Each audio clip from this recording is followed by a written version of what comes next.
चलिए लेसन आगे रीड करते हैं। पर जब कम उम्र में नानी ने खुद को मौत के करीब पाया तो 15 वर्षीय इकलौती बेटी मेरी माँ की शादी की फिक्र ने इतना डराया कि वे एकदम मुंहजोर हो उठी। नाना से उन्होंने कहा कि वे पर्दे का लिहाज छोड़कर उनके दोस्त स्वतंत्रता सेनानी प्यारेलाल शर्मा से मिलना चाहती है। सब दंग हैरान रह गए। जिस पर्दानशी औरत ने पराए मर्द से क्या खुद अपने मर्द से मुंह खोल के बात नहीं की थी, आखिरी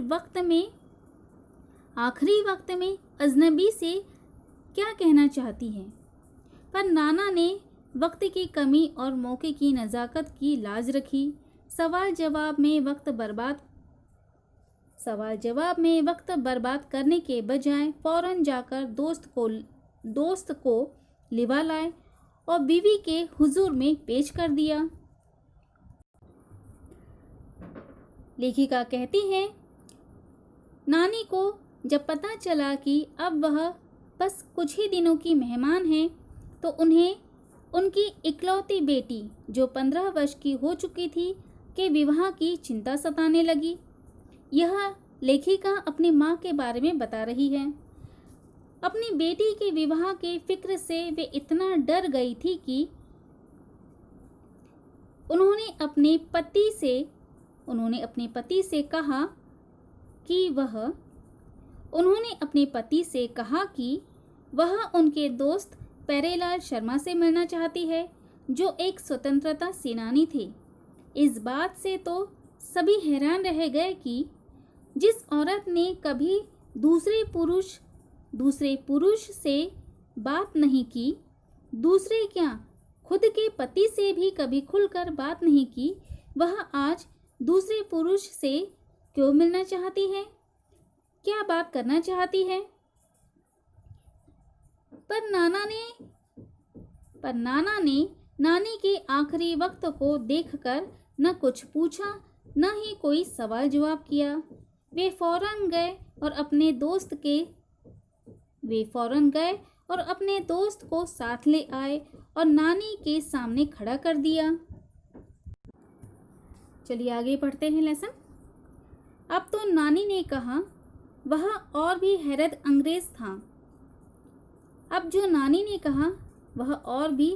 अंग्रेज था। उन्होंने कहा, वचन दीजिए कि मेरी लड़की के लिए वर आप तय करोगे। मेरे पति तो साहब है और मैं नहीं चाहती मेरी बेटी की शादी साहबों के फरमाबरदार से हो। आप अपनी तरह आज़ादी का सिपाही ढूंढकर उसकी शादी करवा दीजिएगा। कौन कह सकता था कि अपनी आज़ादी से पूरी तरह बेखबर उस औरत के मन में देश की आज़ादी के लिए ऐसा जुनून होगा।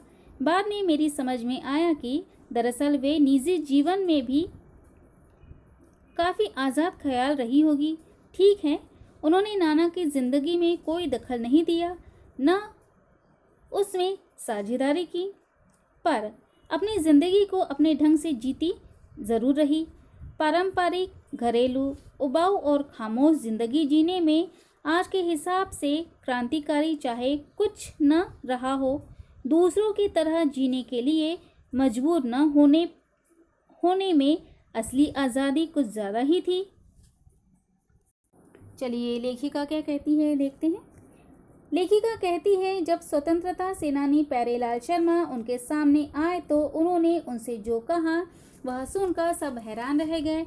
उन्होंने उनसे कहा, आप मुझे वचन दीजिए कि उन्होंने उनसे मीन्स प्यारेलाल शर्मा जी से कहा कि आप मुझे वचन दीजिए कि आप मेरी बेटी की शादी किसी ऐसे व्यक्ति से करेंगे जो आज़ादी का सिपाही हो, जिसने देश के आज़ादी में हिस्सा लिया हो, जो क्रांतिकारी हो। मेरे पति तो साहब है और मैं नहीं चाहती कि मेरी बेटी की शादी साहबों की आज्ञा मानने वाले व्यक्ति से हो।